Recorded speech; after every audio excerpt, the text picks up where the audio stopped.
Hello, જય સ્વામિનારાયણ, જય શ્રી કૃષ્ણ, જય માતાજી.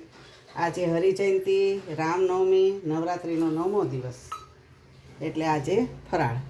આજે બનાવ્યું સૂકી ભાજી, સિંગદાણાવાળી. સિંગદાણાને ક્રશ કરીને અંદર નાખવાના, બહુ મસ્ત લાગે. અને મોરિયાની ખીચડી એકદમ ઢીલી. આજે અમારી બેન મીઠું ખાવાના છે, એટલે આવી બનાવી છે ઢીલી. અને મરચાં